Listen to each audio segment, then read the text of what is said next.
Hello again, everybody. I'm Roger Hoover. Glad to welcome you back to the Crimson Tide Sports Network for Crimson Drive, presented to you by Coca-Cola.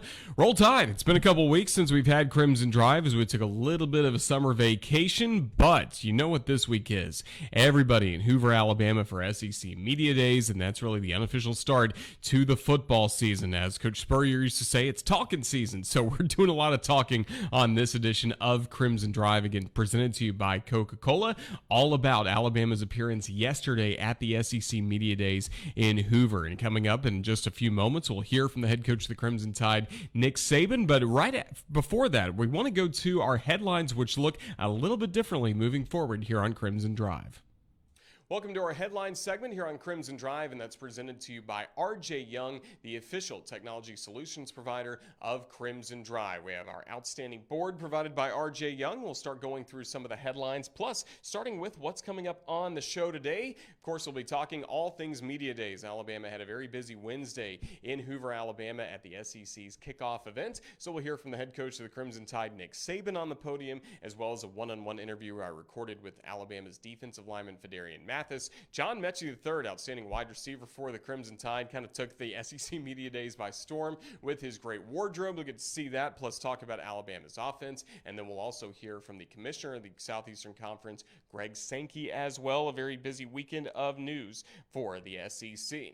Start with some Alabama football headlines, and for the Crimson Tide, not only participating in Media Days, but we keep seeing accolades roll in. First of all, looking at what's coming up this fall. Coach Saban was named to the Dodd Trophy preseason watch list to the best head coach in college football, and then a couple of more honors from last year. Devontae Smith won nearly every award you could win, and that includes the SEC's 2021 Roy F. Kramer Male Athlete of the Year Award, named after Commissioner Kramer, and great honors for Devontae Smith, winning that honor, as well as Mac Jones being recognized not only for his play on the field, but in the classroom as well, as he was named an Academic All-America Football Team Member of the Year. So great job by Mac Jones. Great honors keep rolling in from the national championship season Crimson Tide had this past year.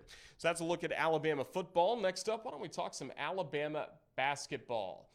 Crimson Tide coming up on Thanksgiving weekend. While everyone on the football side will be focused on the Iron Bowl against Auburn on the Plains, Alabama will be down in Florida playing in the ESPN Events Invitational. That will start on Thanksgiving Day, go through Sunday as well. So that's coming up at the HP Fieldhouse at the ESPN Wide World of Sports. If you remember the NBA bubble this past summer when they had the 2020 NBA Finals, it was all held in the bubble at the HP Fieldhouse. So Alabama's going there in an outstanding field that includes Iona. That'll be the first round game that Alabama will play on November 25th.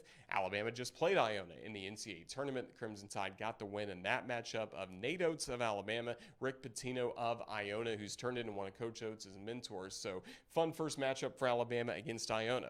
Now in the rest of the bracket, some really great teams included here. Belmont, traditional power.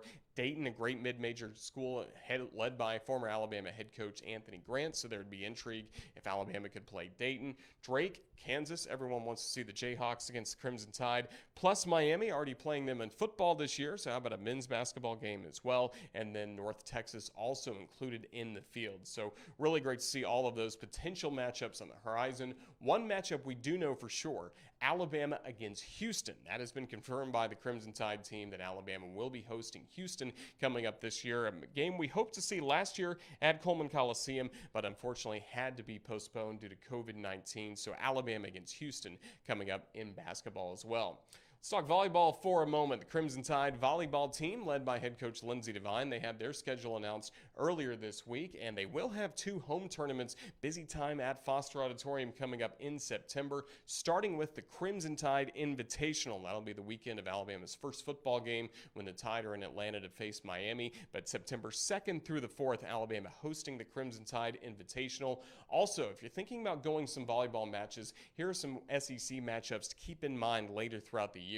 Kentucky, they won the national championship this past year. First time an SEC school has won the volleyball national championship. The Wildcats in town, along with traditional power Florida, Georgia, Texas A&M as well, part of the outstanding schedule. And the full schedule, of course, can be found online at rolltide.com. Last but not least, we are getting into the Olympic Games. The Tokyo Games have already started. They will have the opening ceremony, of course, coming up tomorrow night from Tokyo. But 22 former or current Alabama student athletes are participating in the games that have already started, will last through August 8th. And some very notable Alabama Olympians include Justin Thomas with men's golf, competing for Team USA, as well as Haley McClinney playing for the softball team. And then Ryan White really took the nation by storm during the USA Olympic trials earlier this year, and now she's competing, hopefully, for the gold for Team USA, so look out for that. And the Olympic blog is available at rolledtide.com, a full list of all of Alabama's Olympians as well, and not just from Team USA, but from other countries as well, so that's certainly something to keep an eye on as you start to enjoy the Olympics, and we hope you've enjoyed these headlines, brought to you again by RJ Young, the official technology solutions provider of Crimson Drive.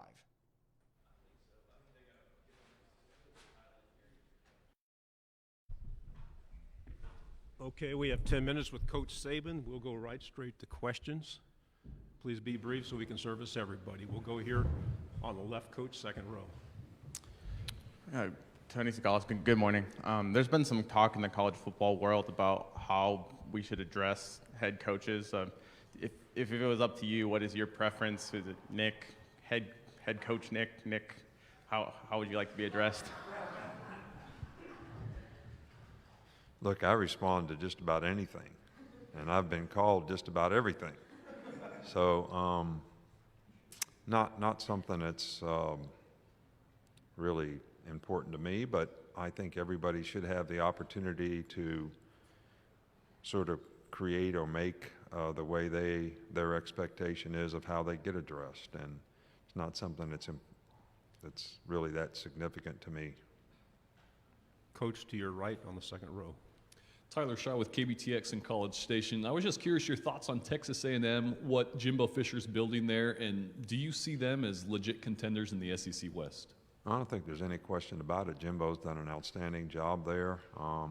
They had a really, really good team last year, and very challenging game for us.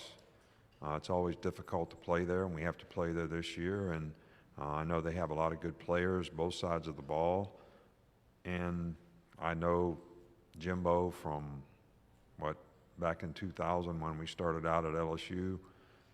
He's a great coach. He does a good job. He's a good recruiter. He's well liked by the players, and he creates a culture on his team that, enhances very good competition, players being competitive and putting themselves in the best position to have a chance to win. So we have a lot of respect for Texas A&M and the kind of team that they're going to have this year. Coach, we'll go on the front row here. Hey, Coach. Tyler Martin of Bama Central. Two-part question, both about the receivers. Where do you want to see John Metchie grow as a leader of that unit that doesn't seem, some unproven guys and some with experience? Where do you want to see his leadership grow? And then what does Jamison Williams do for you guys on offense? John Metchie is a very mature player, very mature guy. Is a guy that has always set a good example and been somebody that other players can emulate with the example that he sets. He's been a good leader in that group, and a lot of the players respond to him in a positive way because he has a very serving personality. He's not confrontational, but he's very helpful. Jamison Williams has been very impressive with us this summer. We felt like we needed somebody who has juice and speed at receiver to complement the players that we have, and some experience because we've lost 4 first-round draft picks in the last 2 years at that position, and he certainly has not disappointed us in how he's added those elements, to our offense, especially in what we've seen this summer. Coach, front row to your right. Hey, Coach. Nikki Noto-Palmer, 09 graduate, if you will, Atlanta CW 69 Sports. You mentioned vacation's over. I honestly have a really hard time picturing you on vacation, so I want to know, how do you turn it off, and what does vacation look like when it doesn't involve golf or Lake Burton? Well, I'm so obsessive compulsive that we only go to Lake Burton in the summertime. That's the only place we go. And we go to our house at Gasparillo Island, which is Boca Grande in Florida, in the wintertime when we have a few days. That's the only place we ever go. So, but I do, contrary to public opinion, enjoy sort of being away, different circumstance, different environment. I really enjoy the lake. I play golf every morning. People don't like the fact that I take a bath on the dock, dive in, soap up, dive in again, rinse off. It's, kind of the hillbilly in me from West Virginia. Terry and I get to spend a lot more time together just to enjoy each other, which we don't get to do very often. So it is different, and it is good, and it does recharge you. And even though I'll still watch recruits on the video, and I'll, kind of look at next year's opponent sometimes if it's a rainy day or whatever, it still has helped me learn how to turn it off so that you're more ready when you have to turn it back on. Coach, to your left, front row. AP Stidham, WHEP, AM and FM, Foley, Alabama. Coach, is this the most depth you've had at the punting position? And what do you tell Will Reichert after having such a spectacular season? Well, Will did have an outstanding year last year, and I think the big thing is it's kind of like playing golf when you're a specialist.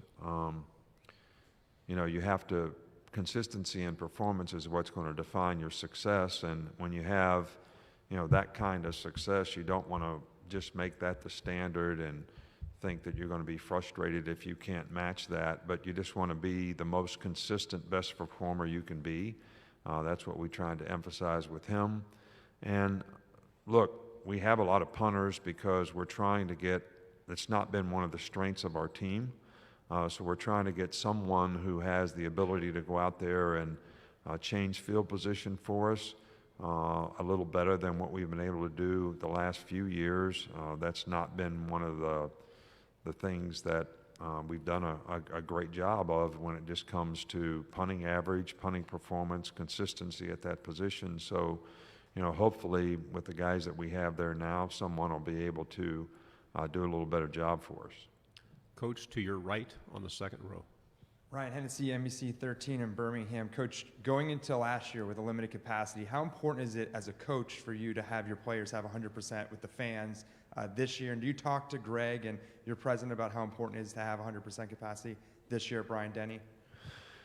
I think that from a player's perspective, the players that went out early for the draft all had very sad eyes when they said that the thing that I regret most is playing my last season and we didn't have 100% fans. So from a player's perspective, I know how important it is for players to feel the energy, feel the enthusiasm, feel the passion, because it is a great atmosphere and environment all over the SEC, but also especially at Bryant-Denny Stadium for our players. And it's exciting, and they enjoy that part of the game and the excitement of the game, and to be able to go out and try to perform well in front of a lot of people. And so it's as important as anything to me, but it's also something that has to be safe for the people who do it. So we don't want to minimize that, even though we have a lot of enthusiasm for that to happen. Coach, to your left, front row. Coach, Drew DeArmond, WZZN Radio in Huntsville, Alabama. Development is a huge part of your program. After spring practice, tell us about the development of some young offensive linemen like Damian George and also J.C. Latham that joined your program and enrolled early. Well, I do think that because we have to rebuild the offensive line to some degree, we have two starters back and some other players who have played a significant amount, but we also have a lot of young players. I think you named two of them that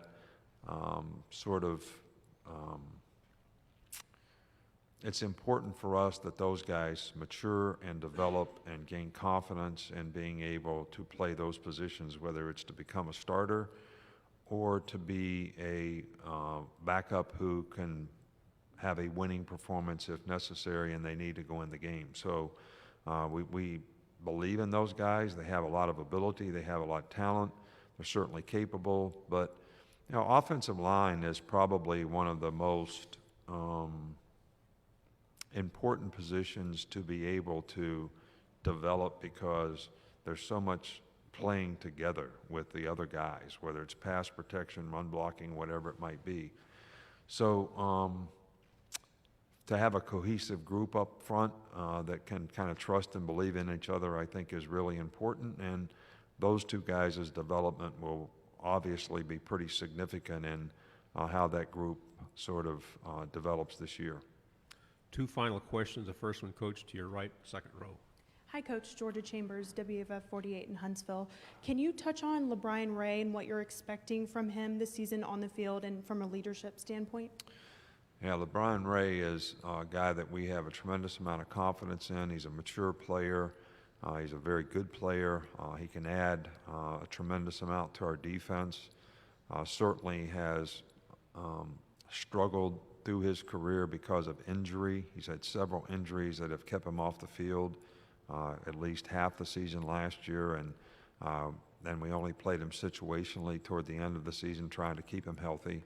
But he's a guy that has a lot of potential, a lot of ability, can really add a lot of maturity, leadership, and performance to our defense. And hopefully he can stay healthy this year and have the kind of year that I know he's worked hard to be able to have. So we're trying to, help him have the best opportunity to do that. Final question, Coach, to your left, back row. Coach, Matt St. Jean, WTVA in Tupelo. With the kind of the weird season last year, did it make it more difficult to evaluate the first year of Coach Lane Kiffin and Coach Mike Leach, and what do you anticipate in year two out of Ole Miss and Mississippi State this year? Well, I have a lot of respect for those two coaches and those two programs, and I think both those guys will do well. And I do think that it was probably as difficult a circumstance to try to take over a team and a program relative to COVID, not being able to have spring practice, not being able to do a lot in the summer with the players. So you're talking about implementing new systems and new philosophy, creating new cultures, and not having really much of an opportunity to do it until fall camp started, which started late. I think it's really hard to judge, but I think both guys did a good job last year under the circumstances, and I'm sure they're going to do even better as time goes on. Thank you very much, Coach. We appreciate your time. All right, thank you. Appreciate it. Great to hear those comments from Coach Saban, as that was at the electronic media's table that he was sitting at. Of course, a lot of you may have watched the SEC Network yesterday. They showed the main podium where they speak with mostly writers. That was mostly with television reporters. So it's interesting, when you go throughout SEC Media Days, there are about 10 different outlets you have to speak to, 10 different appearances that Coach Saban as well as Alabama players go through.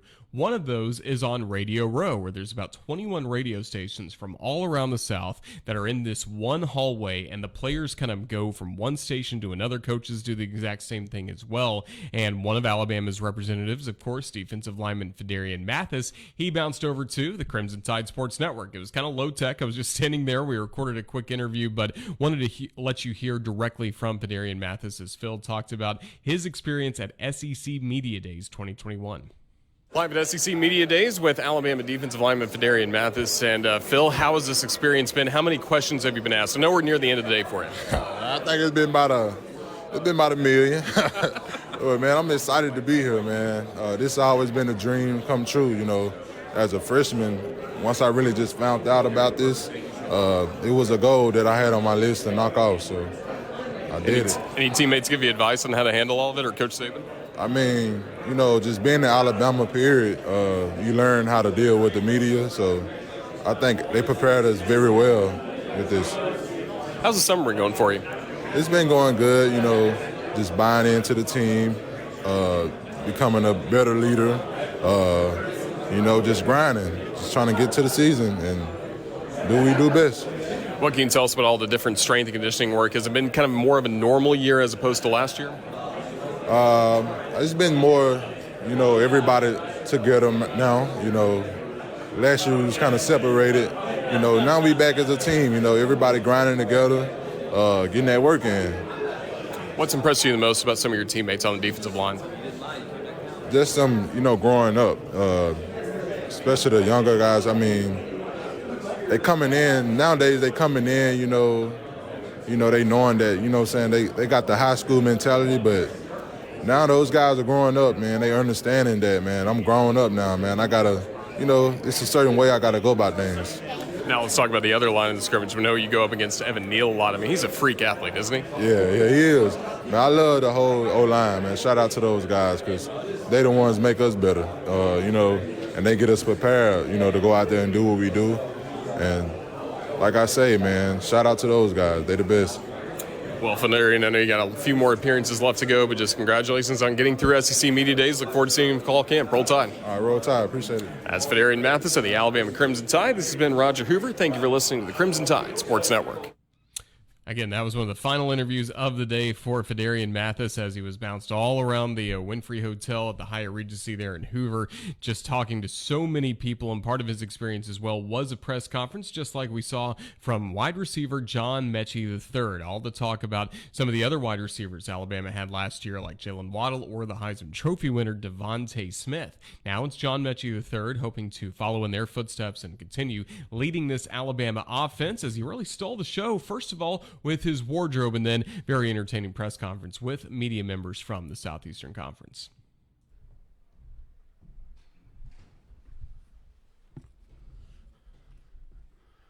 Okay, we have John Metchie III here. He has a welcoming remarks.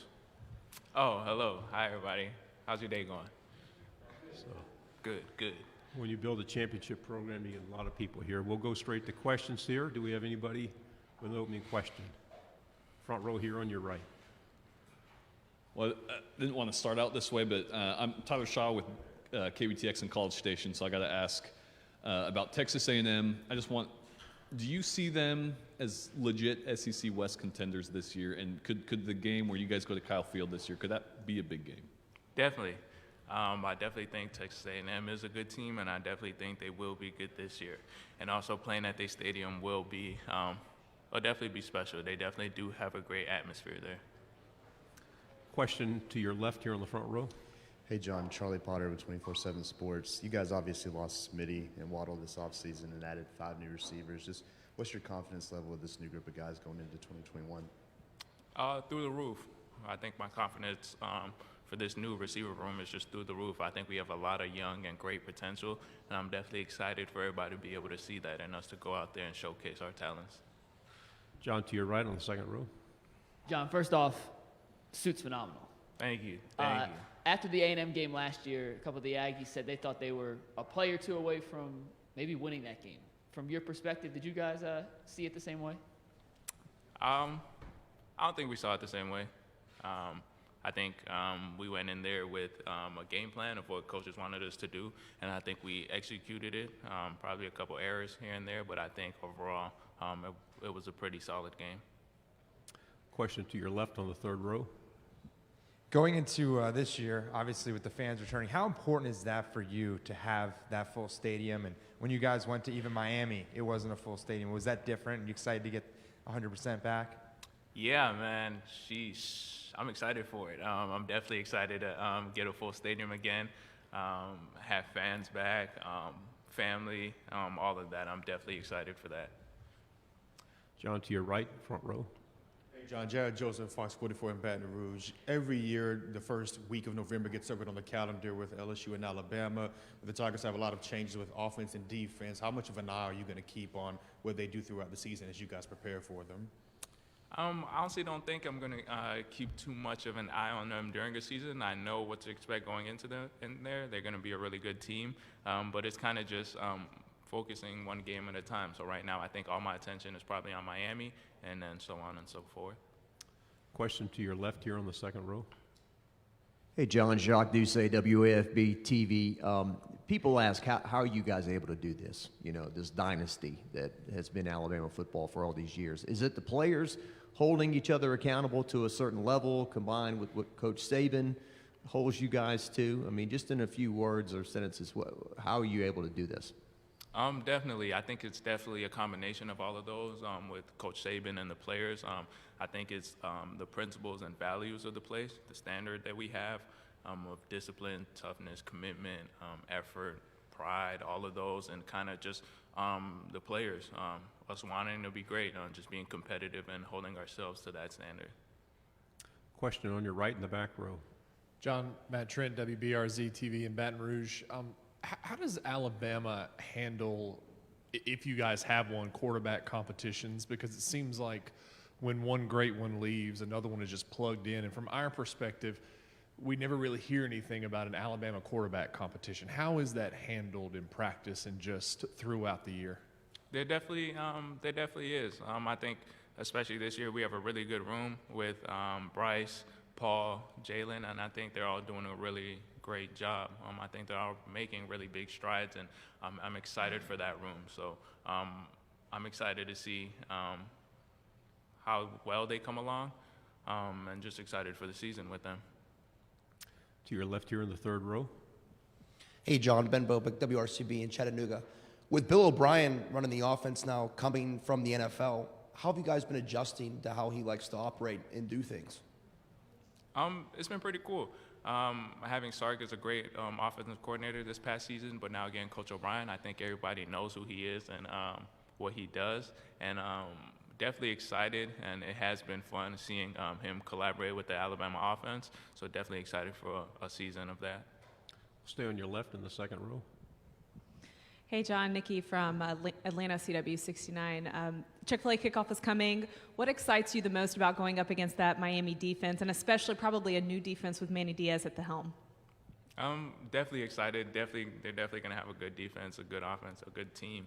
But I think most excited just to take the field with the guys, knowing all the work that we put in thus far and all the work that we're going to put in going into camp. I'll definitely be excited to finally hit the field and finally get to play. Question to your right on the third row. Lyndon Blake, Way 31, Huntsville. Hey, John, with Saban hinting at how much money some of the players are making off NIL, has there been any jealousy in the locker room?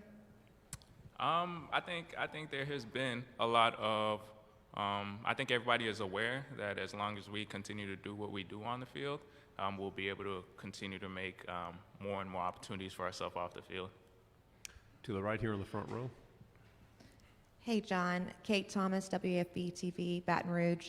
Coach Saban mentioned kind of the evolution of the strength and conditioning process. He says because of the technology that you guys have these days, y'all are able to kind of cut things out because he does know how fast you guys run, and they can kind of track all that. So how has the technology and the strength and conditioning staff kind of helped evolutionize you guys? Definitely. I definitely think the technology and the science of it has definitely helped us a lot take strides in football, and seeing just kind of how we get better every week. We kind of just see it week in and week out and trusting the process of the new way of training. So we definitely see the results of it. To your left here on the back row. Hey, John, Rex Castillo from WRB on Columbus, Georgia. Bryce Young saw some action last year, but obviously with Mac taking most of the snaps throughout the season. What did you see from him? I know that he had limited stats throughout the 2020 season, but how excited are you for what he can do heading into this camp? I'm definitely excited for Bryce. You kind of see that he had an awareness out there. He had all the tools. So definitely excited to see him get comfortable in there and play his game. To the right here on the front row. John, what's kind of the outlook of the offense? I mean, are you guys expecting to be as dynamic as you were last year? And with your teammate Devontae last year winning the Heisman as a wide receiver, is that kind of encouraging, motivating for what can be accomplished? I definitely think it's an example of seeing what happens when you buy in and do all the little things and are committed to it. As far as the offense, absolutely. Definitely expect us to be as dynamic, if not more dynamic this season. So I'm definitely looking forward to it. Question in the back on the left. Hey, John, talk about you're the number one option now at wide receiver.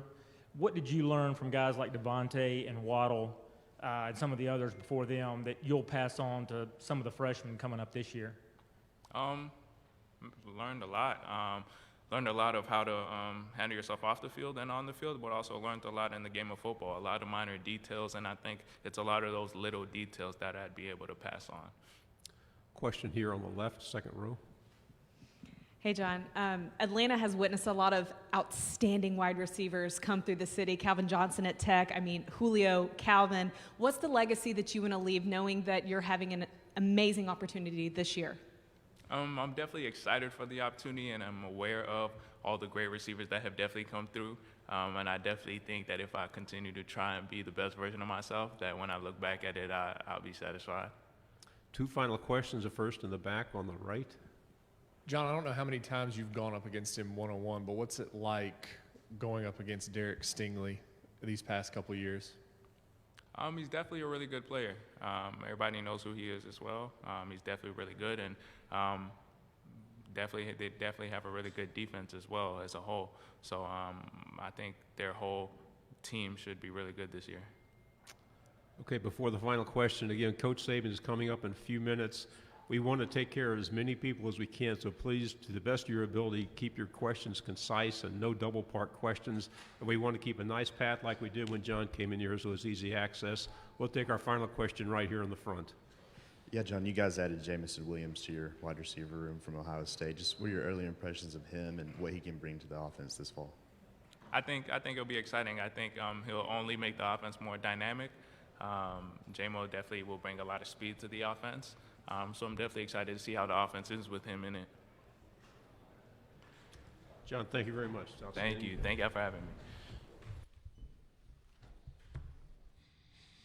Well, great stuff from John Metchie III, Alabama's wide receiver. Really could be the standout wide receiver, or could be part of just another talented group of Alabama wide receivers that'll really share the load for the offense this season and score a lot of touchdowns, as we certainly saw last year, and we certainly hope to see John Metchie in the back of the end zone a lot for the Crimson Tide this season. It is SEC Media Days week that is wrapping up today in Hoover, Alabama, and earlier in the week, the commissioner of the SEC, Greg Sankey, had some comments about the direction the SEC is going in 2021. So we wanted to play that press conference for you. And again, this was early in the week. We know a lot of news has broken throughout the past few days, especially yesterday, and nothing's been confirmed yet on any possible expansion or realignment of college football conferences, anything like that. So again, the disclaimer before we play this press conference from Commissioner Sankey, this was from Monday when we were talking about the start of the 2021 season that is rapidly approaching.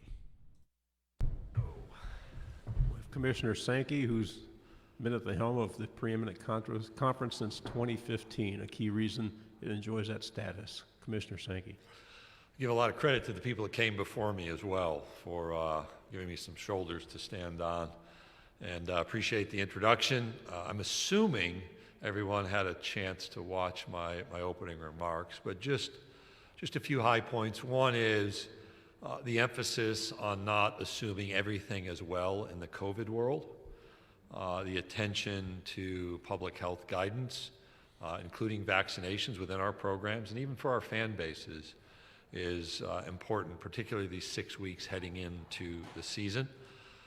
Last year we had what I would consider great success, particularly when we were in mid-July wondering what in the world was going to happen around the ability to play college football, and completing 69 of our 71 rescheduled games was quite a feat. It was not easy, and I would like to not go through that level of disruption again, because we've not built time into our schedule, so there's not the kind of flexibility that would be present. I also made some observations about what's happening around us. I'm happy to answer questions about changes, whether it's state laws or executive orders, outcomes from the Alston case, direction of the NCAA, and I'll just add, I still believe a national governing body is important for all of us that participate in college sports, but we've been clearly sent messages regarding the need to reimagine how we approach our administration of intercollegiate athletics. Not to walk away from the importance and the value of education, not to walk away from our support for young people, and I hope that we continue to provide broad-based programs that inform the number of Olympians that come through college athletics and the SEC, but to think about how we manage with the different set of expectations moving forward. So with that, I'll do my best to be responsive to your questions, if there are any. Commissioner, are you concerned about the Delta variant, and have you had an extensive discussion about what you might do if it becomes a more serious issue than it is right now? I'm concerned about the overall realities of COVID-19, and in particular what we're learning about the Delta variant. That's informed by interactions with members of our medical advisory task force. They're on the front line, some of them. Some are immunologists who spend their days dealing with infectious disease issues and can explain in real-world language what is happening. The mention of vaccine, there's just all kinds of information that exists on vaccine, but fundamentally, as explained to me in detail by our medical advisors, getting vaccinated reduces the likelihood of becoming ill and essentially eliminates the likelihood of serious COVID-related illness. It also reduces the potential for spread if you have fewer people who are ill. And so the emphasis, particularly within our teams, who are going to be meeting, traveling together, staying together, changing together in locker rooms, is high on the attention list, because we've not built in time for disruption. We've said we're going to prepare to play the season as scheduled, and that means we have to literally prepare, not just on the practice field, but from a public health standpoint as well. Commissioner, to your left, fourth row. On that same topic, as it relates to teams not being able to field, playing in the fall, whether it's volleyball, soccer, football, how is the league going to handle that? And can teams forfeit games if there are not enough healthy players to play? In my view, that's a possibility, the forfeit word, because again, we've not built in rescheduling room. And if you go back to last year and understand the decisions we made, we had, for every sport, not simply football, but since we're at football media days, roster minimums. And if a team fell below 53 scholarship players in total, they could request not playing and having a contest rescheduled, or at certain key positions, quarterback, offensive line, defensive line. I think those should go away right now. If we're able to play, depending a bit on what happens with the public health reality, so we still have time, but my tendency is if those go away, the responsibility is to show up and play as scheduled, and if you can't, that game has to be disposed of, if you will. And that's where the forfeiture comes up, because we don't have the space for rescheduling. We have to accommodate in our standings. We have to say directly, get healthy, be healthy, stay healthy throughout the year. Go back to Daniels. Yes, sir. Sir, we heard one of our coaches, Coach Ogeron, said, I can't make guys get vaccinated. Would there be any kind of with the forfeiture thing in mind, be any kind of league-wide push to just remind the athletes and the students, hey, this is something you really need to get done. It's a very serious issue. Can you push that along at all? Even beyond coaches making that statement, we have state laws or executive orders preventing the word requirement from being part of our reality. And what I'm communicating is a clear message that being healthy is central to playing without disruption. And if we have disruption, the opportunity to not have rescheduling accommodated is the reality. We just haven't built it in. And with all the work that people have done to prepare to play, the COVID vaccine becomes part of that preparation to help avoid the contact tracing and the potential shutdown. I can't make it any more clear than that. Now, we started a television PSA, which is public. It's running now, radio.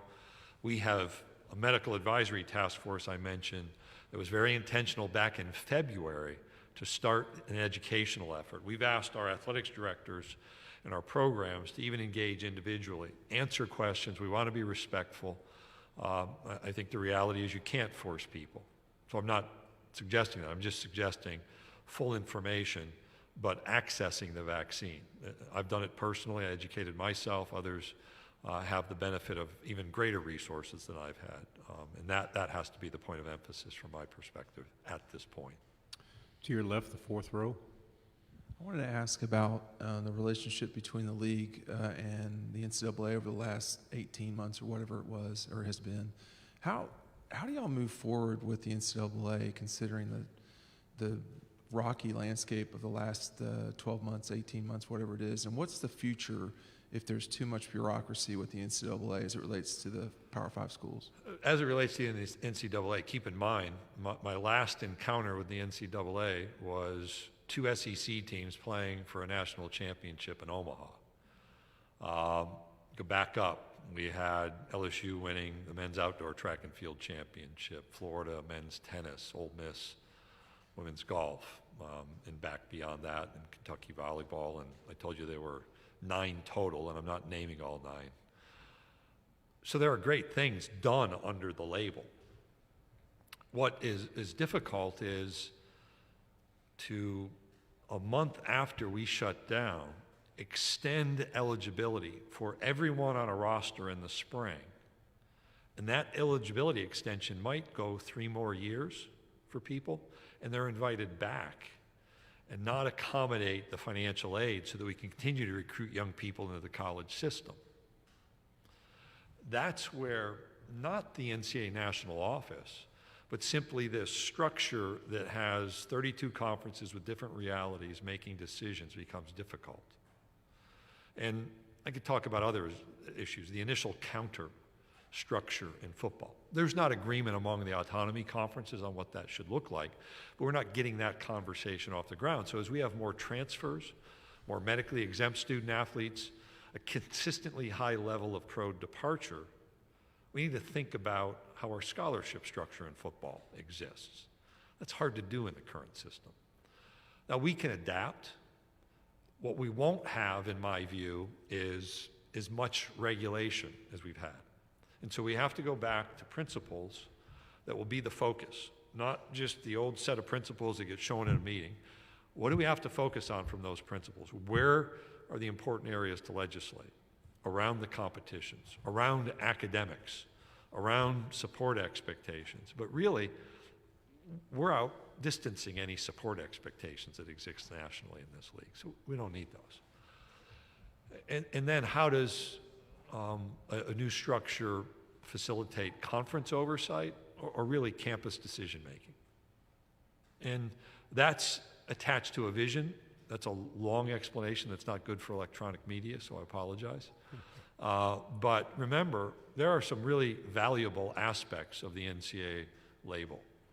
What we have to do is get through how we're going to manage college sports, and that's where I think a national dialogue is needed and needed now. To your left again on the front row. Commissioner, does it, with the transfer rule, and I'm just using a hypothetical, maybe the quarterback 1 year at Florida is next year quarterback in Georgia. Does that concern you as an administrator when something like that is now a possibility? We had that last year. It was the quarterback from Florida was then the quarterback at the University of Arkansas with Felipe Franks. That's reality. We have coaches who will coach at Mississippi State one season and then coach at Florida. And we have assistants who migrate all over. We have athletics directors who've moved within the league. It does concern me. And the concern is that people don't manage themselves away from tampering and recruiting. So rosters aren't recruiting grounds in college sports and in the SEC. A young person who decides, hey, this doesn't work for me, who wants to leave, that does not cause me discomfort. That tampering piece does. It's a good thing I can go to my left. Yeah. As a follow with that, will you, is there anything you can do to kind of police that, or what's your thought on that?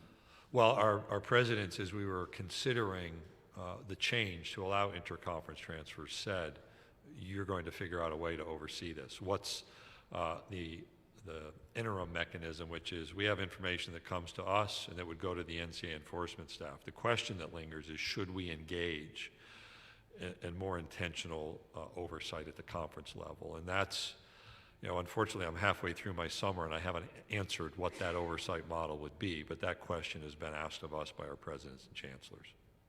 To your left, fourth row. I wanted to ask just real quick a non-NCAA, et cetera, question, which is that when you got into your discussion with Disney and they started talking about streaming a game a week or a game a year for each school, et cetera, what is the future of your relationship, or what do you see the league in 10 years or whatever as media evolves and your partnership with Disney continues? Well, in 10 years from now, we'll still have, I think, another year or two on our contract with Disney. What happened in the last 12 months is taking what is now our CBS Game of the Week and moving that to the Disney portfolio of ABC, ESPN, and then the digital platforms. Right now, the focus around accessing the digital platform was to allow kickoff time flexibility. So it is one non-conference game per season in football. And if that allocation is given, so I think our highly ranked programs are going to be on traditional linear TV, cable, or broadcast, but other programs, in fact, the majority will have access to that digital game. And outside the CBS window, the host institution can determine the kickoff time. And there's just stress around kickoff time. So we approached ESPN to ask, hey, how can we maximize kickoff time flexibility? The digital solution is one. When we move to 2024, we don't have that midday exclusive window, so there's even more portability of game times, which I think people will appreciate. We'll still have noon kickoffs, but we'll know those well in advance. And I think that's an indication of a really healthy relationship with ESPN and ABC under Disney, that we've been able to work through some of our challenges and expect we won't solve all the problems. They won't be happy with us all the time. We won't be perfectly happy with them. But we've been able to work on some of these challenges and come to better approaches that satisfy both our needs, maybe not perfectly, and their needs, again, maybe not perfectly. Since you prove you can go to your left, I'll take the final question. How does it feel to have a coach of the caliber of Kim Mulkey enter the Southeastern Conference? I'll just back up from Kim and say one of the remarkable aspects is you saw the head track and field coach at Southern Cal win a national championship on Sunday and be the head coach at the University of Georgia on Monday. We saw the head baseball coach at the University of Arizona play in the College World Series and move to the SEC. Jim Schlossnagle has made it to the World Series at TCU, and Kim's a Hall of Famer. So we've had Hall of Famers before, and it's always great to accumulate Hall of Fame coaches because that means you're doing something right. And I think that whole list says this is a place we've created where people want to test themselves. They want to be a part of something special. So the whole "it just means more" presentation actually means something because they want to be part of something, in a way bigger than themselves, even with the level of success those coaches have experienced. Thank you, Commissioner. Appreciate your time. Thank you.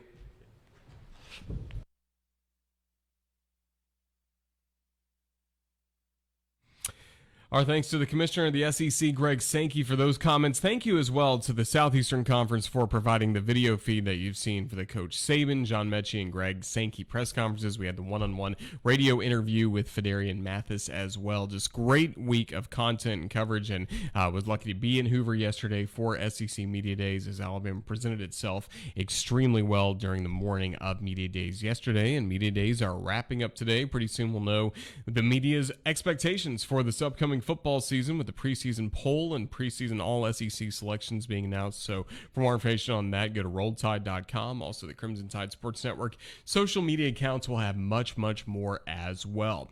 Thank you for watching this week's edition of Crimson Drive. It's presented to you by Coca-Cola. Thanks as well to producer extraordinaire Ethan Carabin for his fine work putting this show together. And we will be back moving forward. Again, we just had a 2-week break, kind of a summer vacation for Crimson Drive, but now we're back. It's talking season. We're going to be talking a lot more Alabama football. We will have another edition coming your way next Thursday at 2 p.m. Central right here on the Crimson Tide Sports Network. Until then, have a great weekend. Roll Tide, everyone.